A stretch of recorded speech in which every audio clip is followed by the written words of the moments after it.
బహుశా రాష్ట్రంలో మన రాష్ట్ర చరిత్రలో ఎప్పుడు కూడా కనివిని ఎరుగినటువంటి విధంగా 5,000 ఎకరాల్లో సంబంధించినటువంటి పట్టణానికి అతి దగ్గరగా ఉండి సుమారుగా 20-25 వేల కోట్ల విలువ చేసేటువంటి భూముల మీద ఈ వివాదం అనేటువంటిది ఈ మిస్సింగ్ కలెక్టర్ చెప్పినటువంటి దాని ప్రకారమే 16,735 ఎఫ్ఎంబీలు 233 గ్రామాల మ్యాపులు 379 గ్రామాల రీసర్వే సెటిల్మెంట్ రికార్డులు మొత్తం మిస్ అయినాయి అని కలెక్టర్ గారే ప్రకటించారు. కానీ వారు దర్యాప్తు చేస్తూనే ఉన్నారు. 15 రోజుల నుంచి దర్యాప్తు చేస్తున్నా ఇప్పటికీ ఒక్క ల్యాండ్ గ్రాబర్ను పట్టుకోవాలి. అంతేకాకుండా ముందు సస్పెండ్ అయినటువంటి ఒక తహసీల్దార్ని కూడా మళ్ళీ సస్పెన్షన్ ఎత్తేయడం అనేటువంటి జరిగింది. ఇవన్నీ రాజకీయ ప్రమేయం లేకపోతే జరిగేటువంటిది కాదు. రాష్ట్ర ప్రభుత్వం యొక్క రాజకీయ ప్రమేయం జోక్యం రాజకీయ నాయకుల అతి పెద్ద స్థాయిలోనే ఈ జోక్యం అనేటువంటిది ఉన్నది. అందువల్లనే ఈ రకమైనటువంటి కుంభకోణం అనేటువంటిది జరగలుగుతున్నది. అధికారులు దీన్ని హుదుహు తుఫాన్ మీద నెట్టేసి తప్పించుకోవడానికి ప్రయత్నం చేస్తూ ఉన్నారు.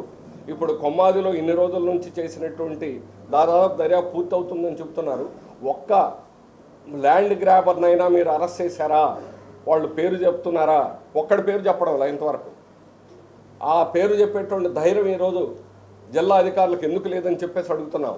రాష్ట్ర ప్రభుత్వానికి ఎందుకు లేదని అడుగుతున్నాం. ఎందుకంటే రాష్ట్ర ప్రభుత్వం యొక్క పెద్దలు రాజకీయ నాయకులే దీన్ని వెనక్కున్నారు కాబట్టే ఈరోజు వాళ్ళ పేర్లు అనేటువంటి ప్రకటించడం లేదు. దీని మీద ప్రజా ఉద్యమం చేయాల్సి వస్తుందని ఎకరా పేదవాడికి భూమి ఉంటే ఇళ్ల స్థలం 100 గజాలు 100 స్థలాలు ఏముంటే 100 గజాలు స్థలం ఏమని పేదవాడికి అడిగితే మమ్మల్ని నెలల తరబడి జైల్లో పెట్టారు. పేదవాడికి ఇళ్ల స్థలాలు ఇవ్వడానికి ఇళ్ళు జాగా ఇవ్వడానికి స్థలాలు లేవు. కానీ ఎకరాలు మాత్రం భూ కబ్జాదారులు కాజేయడానికి మాత్రం విశాఖ చుట్టూ మధురవాడ కొమ్మాది ఈ ప్రాంతాలంతా కూడా భూములు ఉన్నాయి. అందుకని ఇది ప్రభుత్వం తమ అధికారాన్ని పదవుల్ని అడ్డం పెట్టుకొని తెలుగుదేశం నాయకులు చేసినటువంటి అడ్డగోలు వ్యవహారం తప్ప ఇంకోటి మాత్రం కాదు. ఖచ్చితంగా ఎవరైతే ఈ భూ కబ్జాదారులు ఉన్నారో వాళ్ళ మీద చర్యలు తీసుకోవాలి. వాళ్ళ మీద క్రిమినల్ కేసులు పెట్టాలి. వాళ్ళని అరెస్ట్ చేసి జైల్లో పెట్టాలి. అలాగే ప్రభుత్వం దీని మీద సిబిఐ లేదా న్యాయ విచారణ జరిగితేనే ఇది నిగ్గుదేరడానికి అవకాశం ఉంటుంది. అందుకని న్యాయ విచారణ చేయాలని సిబిఐతో విచారణ చేయాలని సిపిఎం పార్టీ తరఫున డిమాండ్ చేస్తాం. వివరాలు